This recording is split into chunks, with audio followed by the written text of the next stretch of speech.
So Indiana, 16-0. They are the first team since 1984's Yale Bulldogs to finish 16-0. Oh, yes.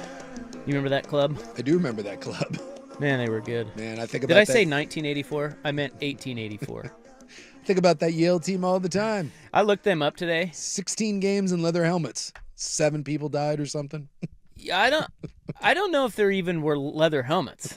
It's out there in stocking caps. Yeah, I mean, they kind of look like the Duke lacrosse team. Like they're just a bunch of pretty boy whites. Well, there was a time when football was a game of elites, and it almost got banned because, well, death. Was the 1894? Did I say 1884 or 1894? I have no idea. I've totally screwed that up. I think it's 1884. Okay.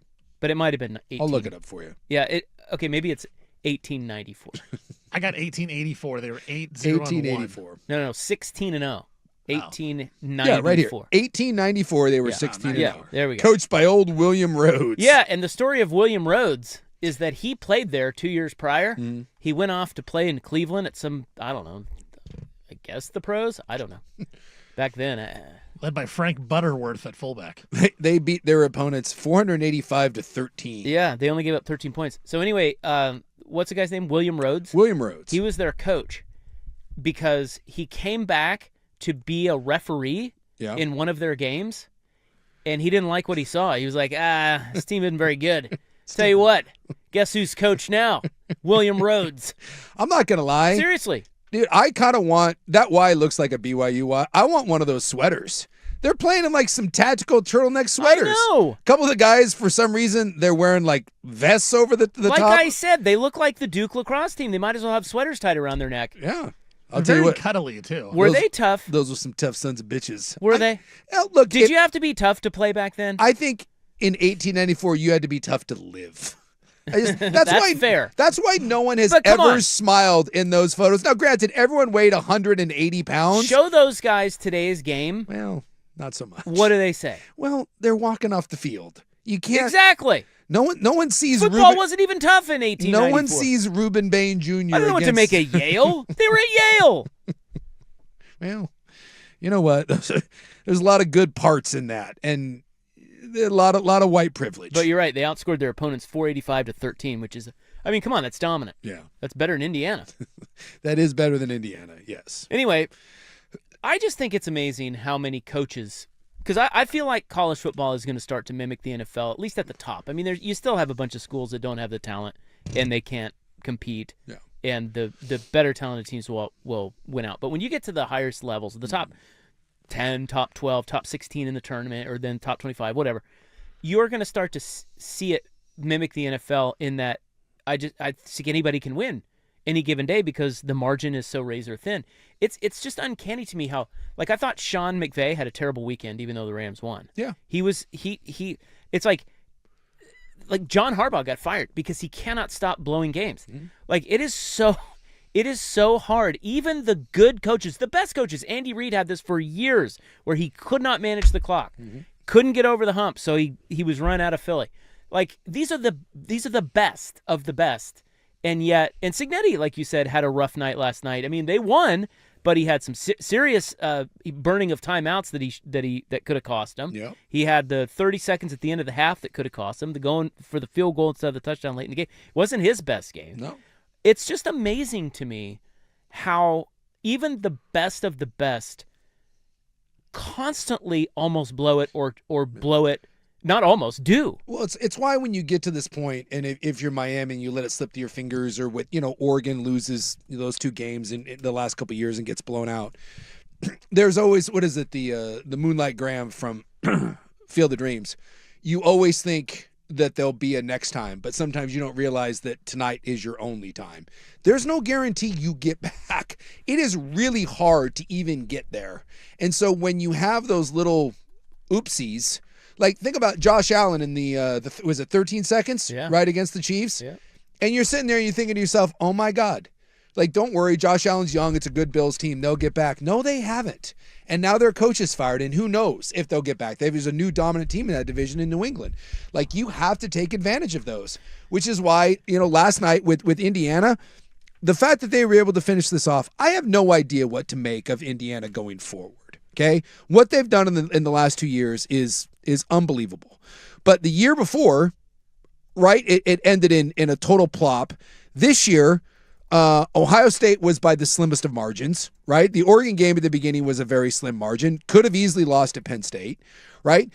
And last night in Miami, right? If Carson Beck doesn't do Carson Beck things, maybe they don't finish that thing off. So this idea that you're going to get back in Indiana and win another one, or you're going to be constantly in that space, I don't know. I don't know what the future holds. I'd like to think that Indiana will continue to be a playoff team. That's a different top. I guess I just don't understand how Mario Cristobal doesn't see that you can't trust his teams. No. As good as they are. Yeah. Like, why can't they clean it up? I don't understand that. Don't they know they need to clean it up? Miami is not going to beat teams like Indiana, even Indiana, with far less talent, the way they play. They're too sloppy. Yeah. This is, like I said, the talent dispersion, there's just so much more parity atop college football now. A team like Miami, as talented as they are, just is not going to win. It feels like sometimes when you build that culture and that he's trying to kind of resurrect the U, and they play with an edge, they play a little dirty. He's got Michael Irvin, for some reason, allowed to be on the sidelines, mic'd up, talking to players, which you're not allowed to do. He's not a coach. Well, that's a whole other segment. That's a whole other segment. But he runs his program with a little bit of an edge, and he thinks that the edge that gives them is worth maybe being sloppy on the back end, right? It's a trade-off. Costs them. And that's just like his kind of bully ball way of doing things. There is a narrow window in which he runs things. Lanning has a little bit of this. As aggressive as he is, he lives and dies with that. And over the course of his tenure at Oregon, it has really kind of bit him in the ass. And that he's more known as a guy that builds a staff full of recruiters, but maybe not necessarily the best X's and O's guys. And so a lot of times there is a trade-off. It's like if you're building a character in a video game, right? You only have so many skill points to go around, and it's how do you want to build your character? And there's very few teams in today's day and age that have it all put together and all buttoned up. I feel that, but if you look at, and Saban's, generational, but he's the guy. But Kirby Smart is the same, and Cignetti is the same. But even that these are coaches that don't beat themselves. So using your analogy, and that's not to say it always is this way, but using your analogy, that's my number one thing. Well, maybe not my number one thing, but it's very high on my list if I'm hiring a coach in today's college football at a top-tier program. Yeah. I cannot have the mistakes. Yeah. That is the only difference between winning and losing anymore, because talent is going to be so equal. And I think Dan Lanning, yes, he's aggressive on fourth downs, but I think his teams, generally speaking, are pretty disciplined. Yeah. They play, and it's not been every year, because I remember one year they were pretty penalized. And I know that Mario Cristobal, when he was here, I think Oregon was some of the most penalized teams in the country. Yeah.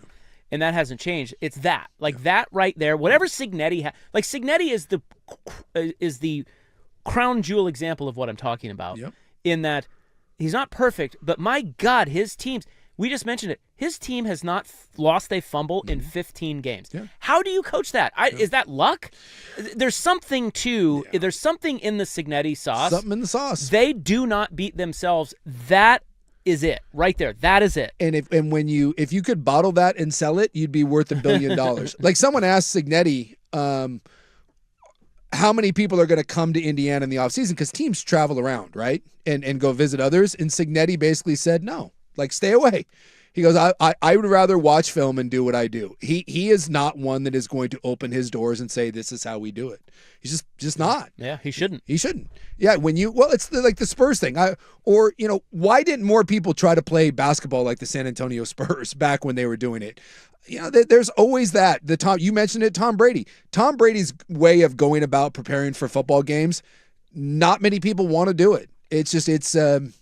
That's why the ones that really do commit to that, they're the unique and special ones.